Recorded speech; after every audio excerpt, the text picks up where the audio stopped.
Here are 5 reasons why children misbehave. Of course, there are several reasons, but today let's consider just 5.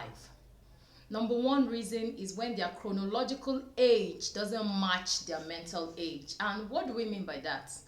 When an 18-year-old teenager is behaving like a 13-year-old child, you see a 14-year-old behaving like a 12-year-old, their age in numbers 1, 2, 3, 4, 5 years, 6 years doesn't match their mental age. They are not as smart as, or they don't have the mental capacity of children the same age, and a lot of factors could be responsible for that. One, it could be medical issues, and in such instances you will have to get medical intervention.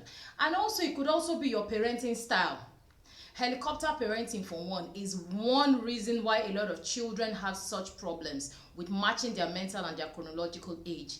And a helicopter parent is a parent that always wants to shield their children. A helicopter parent is overly protective. Of course, we all love our children, but when it comes to protection, overprotection, the helicopter parent takes it to the extreme. They don't want their children to mix or play the kind of play or get involved in the kind of activities that their mates get involved in, out of fear of their children getting hurt.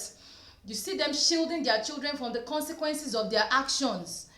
You see them overly protecting their children. They don't want their children to be part of this. They don't want their children to get injured. They don't want their children to get hurt. Please. And you hear most of them say things like, I know what I went through before I gave birth to my child. Everybody went through one thing or the other. So please allow your children, because you are doing them more injustice than you think. And life is not that fair. You know, when you begin to shield your children from the consequences of their action, life is not going to continue from where you stop. In life, there are consequences for actions. So allow children grow. Allow them experience life. Allow them get involved in everything. Everything healthy, everything morally upright, everything safe that their mates are going through. Because for children, their brain capacity, their mental capacity, it develops through experiences. When you begin to shield children from these experiences, you are hindering their brain from developing. Number 2, children misbehave when there are really no consequences. When children do things, you see, for some parents, they will tell you, oh, it's because he's just a child. He will grow, he will learn. No. Children need instructions. Children need corrections. Children need guidance. You train children, you don't train adults. If you do not train your children, if there are no consequences for their actions, they will continue to misbehave. You train them because they really don't know. You give consequences because children really don't know their left from their right. That is why we, their parents, are there to guide them. Whenever children misbehave, let them face the consequences of their actions. Of course, I'm not saying you should kill them. Of course, I'm not saying you should beat the living daylight out of them. But then again, let there be consequences that match their misbehaviors. Number 3, especially for teenagers, this affects teenagers most of the times. Children misbehave when they are trying to declare their independence.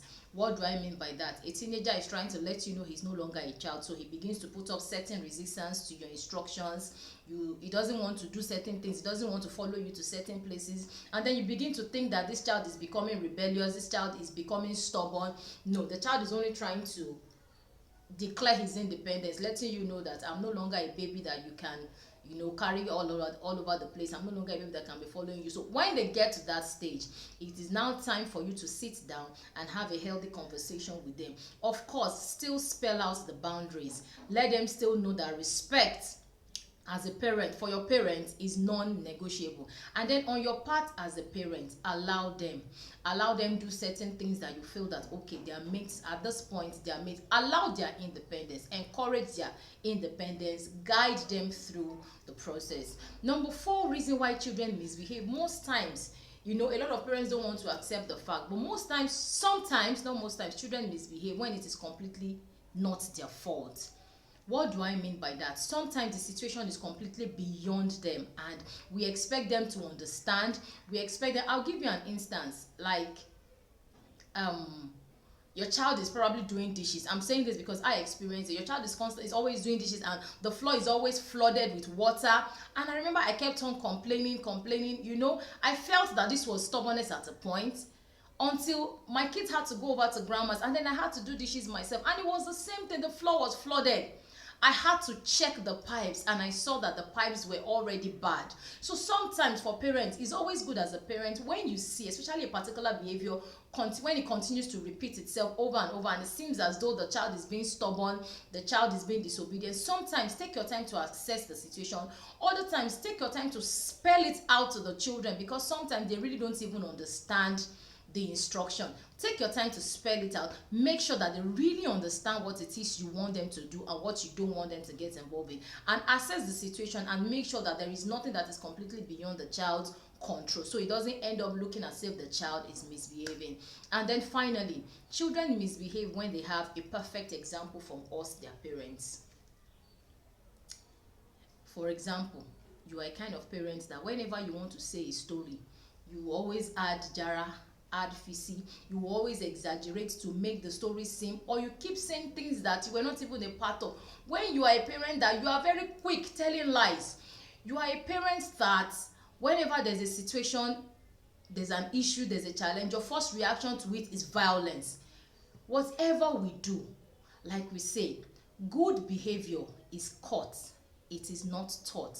If you want your children to drop every form of misbehavior, as parents, we also have to check our own characters. When we model misbehaviors, when we model characters that are not so appropriate, our children will pick it.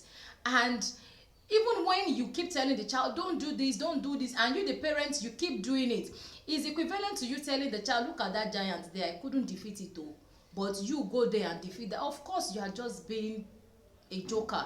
You know, whatever character, whatever behavior we display for our children, they catch it, and that is what they end up doing at the end of the day. Like I always say, parenting is hard, but then again, by becoming intentional, by seeking the right kind of knowledge to parent in the 21st century, it becomes easy. I hope those few points have been helpful to one or two parents. Thank you.